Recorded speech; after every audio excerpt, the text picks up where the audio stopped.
Ya, pemirsa, Anda masih menyaksikan Newsline dan seperti yang kita janjikan, kita akan menghadirkan sosok yang berkreasi menghasilkan sebuah alat untuk sterilisasi menggunakan UV.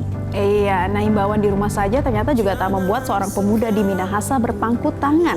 Daud Lolong, pria asal kota Amurang, Minahasa Selatan, Sulawesi Utara, berinovasi membuat alat sterilisasi memanfaatkan lampu ultraviolet atau UV untuk digunakan di rumah sakit dan puskesmas. Ya, kita lihat ya, ini sosok pemuda inspiratif siang ini, Daud Lolong, penggagas alat sterilisasi UV sederhana. Berawal dari bisnis kulinernya yang gulung tikar karena terdampak pandemi COVID-19, ia kini menekuni pembuatan alat disinfektan menggunakan sinar ultraviolet. Memiliki latar belakang pendidikan di bidang kelistrikan, Daud terinspirasi membuat alat sterilisasi UV sederhana dari sebuah jurnal terkait dengan cara penanganan penyebaran COVID-19 yang dilakukan di Wuhan, China. Ya, alat sterilisasi UV rakitan Daud sudah diuji coba secara ilmiah di Laboratorium Kesehatan Daerah Provinsi Sulawesi Utara dengan hasil mampu membunuh bakteri, virus, ataupun patogen yang menempel di benda-benda ataupun di airborne. Bersama 8 orang karyawannya, Daud mengerjakan permintaan dari Dinas Kesehatan Kabupaten Minahasa Selatan menggunakan modal 30 juta rupiah dari dana tabungan yang tersisa dari usaha kulinernya. Meski bersifat rakitan, Daud menjalankan proses ketat mulai dari uji coba teknologi, desain hingga quality control yang ketat dan melakukan kalibrasi alat. Rencananya temuan ini sebagian akan disumbangkan ke Puskesmas Minahasa.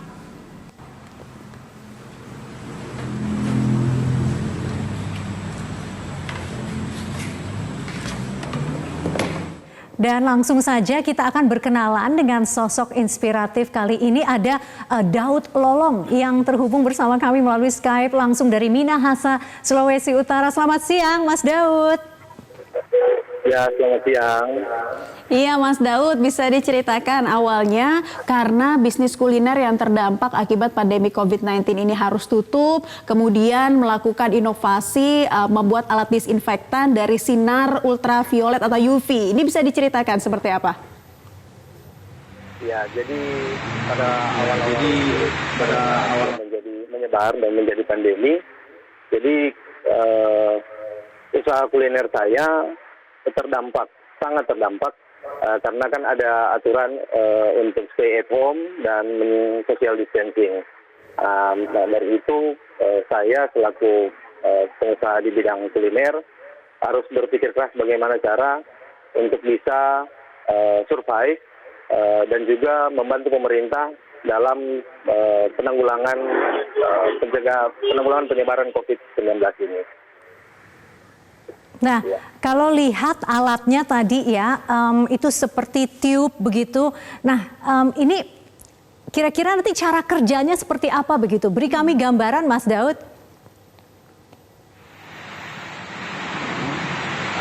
Jadi sebenarnya alatnya memang membentuk seperti tube. Ya. Di dalamnya terdapat lampu ultraviolet tipe C.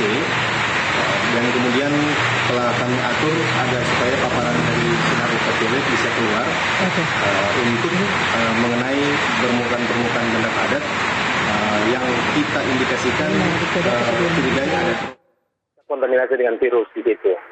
Iya. Nah, nanti dengan terkenanya paparan sinar ultraviolet diharapkan bahwa RNA virus itu akan rusak dan tidak bisa memberikan informasi ke sel lain untuk dia bisa berkembang biak, dan diharapkan juga virusnya akan mati. Mas Daud, tahan dulu ya, sebentar ya Mas Daud ya. Ya, kita akan langsung berlanjut lagi. Masih ada narasumber kita, yaitu Mas Daud Lolong. Mas Daud Lolong, tadi kita bicara soal alat sterilisasi UV. Nah, kalau bicara soal cara mensterilisasi, kira-kira harus berapa lama mesin sterilisasi ini digunakan hingga bisa mematikan virus atau bakteri yang ada di permukaan atau yang airborne? Jadi ada beberapa alat yang kita buat. Jadi kalau untuk sterilisasi di permukaan, dari output ultravioletnya dikalibrasi dengan jarak dengan benda padat, kita mendapatkan hasil dari 3 sampai 5 detik untuk setiap permukaan. Kita dapat mendisinfeksi atau merusak virus atau bakteri. Untuk airborne, kita meletakkan itu dalam ruangan. Dan untuk mendesinfeksi udara, biasanya kalau udara untuk ukuran ruangan sebesar 6x8, kita membutuhkan waktu sekitar 10-15 menit sudah selesai diinfeksi. Ya. Baik, Mas Daud, karena alat ini sudah terbukti ampuh begitu ya. Ini sudah dipesan berapa rumah sakit dan saya dengar juga akan disumbangkan ke sejumlah puskesmas nih, Mas Daud.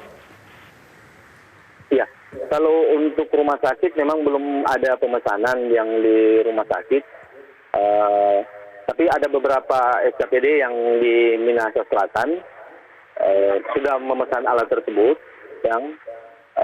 Jadi kita sudah bagikan ke beberapa SKPD yang ada di Minahasa Selatan. Kita juga berencana akan menyumbangkan alat tersebut ke rumah sakit dan puskesmas di Minahasa Selatan maupun yang di Provinsi Sulawesi Utara. Ya. Baik, Mas Daud Lolong, terima kasih sudah berbagi inspirasi kali ini, terus berkarya dan salam untuk teman-teman di Minahasa.